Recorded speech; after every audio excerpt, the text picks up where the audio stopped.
সুখের সন্ধান পেতে জীবনে এই ভুল এড়িয়ে চলার পরামর্শ দিয়েছেন গৌতম বুদ্ধ। সবসময় সবাইকে ভালো কাজ করার পরামর্শ দিয়ে গিয়েছেন, সাফল্যের পিছনে না দৌড়ে জীবনে সুখ লাভের পথ দেখিয়ে গিয়েছেন তিনি। জেনে নিন বুদ্ধের কয়েকটি মূল্যবান পরামর্শ। নিজে যুবরাজ হয়েও সর্বত্যাগী সন্ন্যাসীর পথ বেছে নিয়েছিলেন গৌতম বুদ্ধ। বোধি লাভ করে বৌদ্ধ ধর্ম প্রচার করেছিলেন তিনি, যে ধর্মের মূল কথা অহিংসা। নিজের সারা জীবন ধরে মানুষের মধ্যে দয়া ও অহিংসা জাগানোর জন্য নিরন্তর সাধনা করেছিলেন গৌতম বুদ্ধ। এত হাজার বছর পরে আজও তাঁর বাণী আমাদের জীবনের সঠিক পথ চিনতে সাহায্য করে। এই কারণেই শুধু ভারত নয়, বিশ্বের অনেক দেশেই গৌতম বুদ্ধের জীবন দর্শন মেনে নিয়েছেন বহু মানুষ।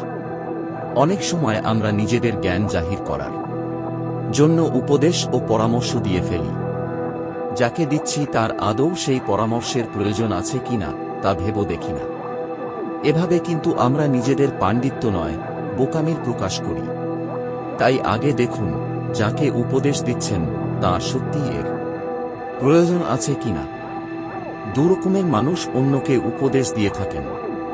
এক, যারা অনেক বড় বড় কথা বলেন, কিন্তু সামনে থাকা মানুষের মনে সেই সব কথার কোনো প্রভাব পড়ে না। আর অন্য ধরন হল যাদের একটা ছোট্ট কথা সামনের জনের হৃদয়ে আন্দোলিত করতে পারে। তাই অন্যকে জ্ঞান দেওয়ার আগে নিজের কথা মূল্যবান করে তুলুন। একদিন গৌতম বুদ্ধ রাস্তা দিয়ে যাচ্ছিলেন।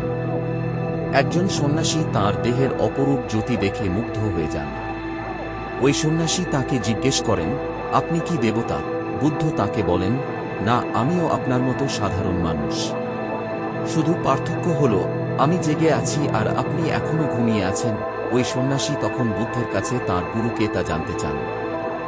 বুদ্ধ তাকে বলেন যে প্রথম তিনি অনেককে শুরু হিসেবে অনুসরণ করেছিলেন। পরে তিনি নিজেই নিজের পথ নির্ধারণ করেন, ভুল করতে করতে আলোর সন্ধান পান। এই কথা শুনে ওই সন্ন্যাসী বুদ্ধকে অহংকারী বলে মনে করেন। তিনি বলেন, গুরু ছাড়া সাধনায় সিদ্ধিলাভ সম্ভব নয়।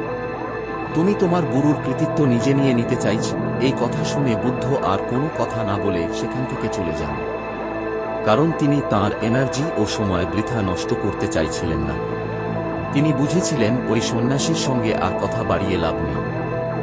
এই কাহিনী থেকে আমরা এটাই বুঝতে পারি যে পরামর্শ তাকেই দেওয়া উচিত যার সেই পরামর্শের প্রয়োজন আছে।